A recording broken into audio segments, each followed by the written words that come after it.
کی وجہ سے میں حضور صلی اللہ علیہ وسلم کی اس بات کو نہیں چھوڑ سکتا ہوں جو میں نے حضور صلی اللہ علیہ وسلم سے سنا ہے.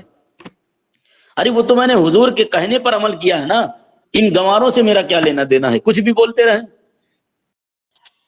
ہم کو حکم تھا کہ جب لقمہ گر جائے اسے صاف کر کے کھا جائے، شیطان کے لیے نہ چھوڑ دے.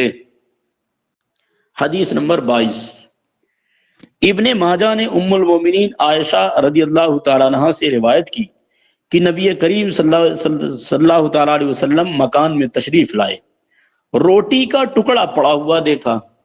یعنی حضور صلی اللہ علیہ وسلم جب مکان میں تشریف لائے تو دیکھا کہ گھر میں روٹی کا ٹکڑا کہیں پڑا ہوا ہے. آج کل کچھ لوگ ہیں نا، اس کو نہ کھاؤ انفیکشن ہو جائے گا، انفیکشن ہو جائے گا. ارے بھائی انفیکشن کس بات کا ہو جائے گا؟ جس مٹی سے پیدا ہوئے اسی مٹی کا کس بات کا انفیکشن ہوتا ہے؟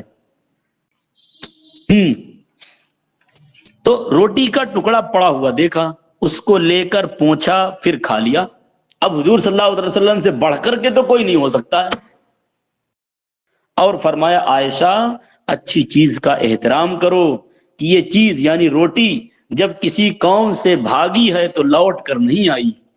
یعنی اگر ناشکری کی وجہ سے کسی قوم سے رزق چلا جاتا ہے تو پھر واپس نہیں آتا ہے. حدیث نمبر 23. طبرانی نے عبداللہ بن ام حرام رضی اللہ تعالیٰ عنہ سے روایت کی کہ حضور صلی اللہ تعالیٰ علیہ وسلم نے فرمایا کہ روٹی کا احترام کرو کہ وہ آسمان و زمین کی برکات سے ہے. یعنی آسمان اور زمین میں جو برکتیں پروردگار نے پیدا فرمائی ہے ان برکتوں میں سے ایک روٹی ہے جو تم کو دکھتی ہے. اور بہت ساری برکتیں، بہت سی برکتیں ایسی ہیں جو ہم سمجھ نہیں سکتے ہیں، لیکن روٹی ایک ایسی برکت ہے جو ہمارے نزدیک رہتی ہے اور ہم دیکھتے رہتے ہیں. جو شخص دسترخوان سے گری ہوئی روٹی کو کھا لے گا اس کی مغفرت ہو جائے گی، یعنی اس کو بخش دیا جائے گا. حدیث نمبر 24.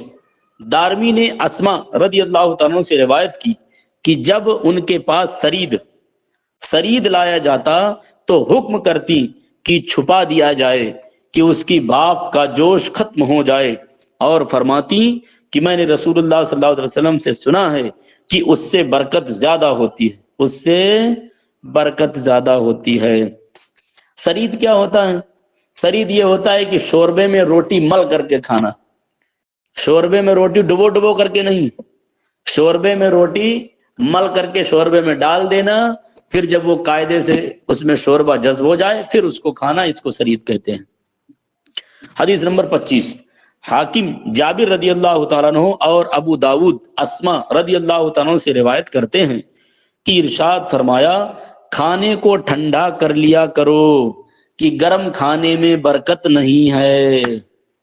یعنی زیادہ گرم کھانا نہیں کھانا چاہیے، اس سے نہ تو کھانے کا ٹیسٹ ملے گا اور نہ ہی کھانے میں لذت آئے گی. اسی وجہ سے کھانے کو ٹھنڈا کر کے کھاؤ. حدیث نمبر 26. صحیح بخاری شریف میں ابو امامہ رضی اللہ تعالیٰ عنہ سے مروی ہے کہ جب دسترخوان اٹھایا جاتا اس وقت نبی کریم صلی اللہ علیہ وسلم یہ پڑھتے الحمدللہ حمدن کثیرا طیبا مبارکا فیہ غیر مکفی ولا مبدع ولا مستغنن عنہ ربنا. حدیث نمبر 27. صحیح مسلم میں انس رضی اللہ تعالیٰ عنہ سے مروی کہ رسول اللہ صلی اللہ تعالیٰ علیہ وسلم نے فرمایا اللہ تعالیٰ اس بندہ سے راضی ہوتا ہے، یعنی پروردگار اس بندے سے راضی ہوتا ہے، خوش ہوتا ہے کہ جب لقمہ کھاتا ہے تو اس پر اللہ کی حمد کرتا ہے، اور پانی پیتا ہے تو اس پر اس کی حمد کرتا ہے. کیا مطلب اس کا؟ یعنی پروردگار اس بندے سے راضی رہتا ہے کہ جب وہ کھانا کھاتا ہے تو پروردگار کو یاد کر کے کھاتا ہے، پانی پیتا ہے تو پروردگار کو یاد کر کے پانی پیتا ہے، یعنی بسم اللہ کرتا ہے، الحمدللہ پڑھتا ہے. حدیث نمبر 28. ترمذی، ابو داود، ابن ماجہ، ابو سعید خدری رضی اللہ تعالیٰ عنہ سے راوی رسول اللہ صلی اللہ علیہ وسلم کھانے سے فارغ ہو کر یہ پڑھتے، یعنی حضور صلی اللہ علیہ وسلم جب کھانا کھا لیتے تو اس کے بعد یہ دعا پڑھتے الحمدللہ الذی اطعمنا وسقانا وجعلنا من المسلمین. ترجمہ اس کا کیا ہے؟ تمام تعریفیں اس اللہ کے لیے جس نے ہمیں کھلایا، ہمیں پلایا اور ہمیں مسلمان بنایا۔ حدیث نمبر 29، ترمذی ابو ہریرہ رضی اللہ عنہ سے راوی کہ رسول اللہ صلی اللہ علیہ وسلم نے فرمایا، کھانے والا شکر گزار ویسا ہی ہے جیسا روزہ دار صبر کرنے والا۔ یعنی جس طریقے سے بندہ روزہ رکھتا ہے اور اس میں کھانے پینے سے صبر کرتا ہے، چاہے جتنی بھوک لگی ہو کھانا نہیں کھائے گا، چاہے جتنی پیاس لگی ہو پانی نہیں پیے گا، تو چونکہ یہ بہت بڑی قربانی ہے اور یہ بڑے اجر اور ثواب کا کام ہے روزہ رکھنا۔ نبی کریم صلی اللہ علیہ وسلم نے فرمایا کہ جس طریقے سے اس کو ثواب ملتا ہے روزے دار کو صبر کرنے پر، ایسے ہی کھانا کھا کر جو اللہ کا شکر ادا کرتا ہے اس کو بھی پروردگار ثواب عطا فرماتا ہے۔ حدیث نمبر 30، ابو داود نے ابو ایوب رضی اللہ عنہ سے روایت کی کہ رسول اللہ صلی اللہ علیہ وسلم جب کھاتے یا پیتے یہ پڑھتے، یعنی جب آپ کھانا کھاتے تو سب سے پہلے یہ دعا پڑھتے، الحمدللہ الذی اطعم وسقا وسوغہ وجعل له مخرجا۔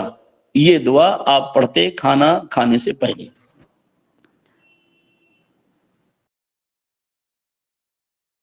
اور پڑھایا جائے گی بس؟ کتنا ٹائم ہو گیا بھائی؟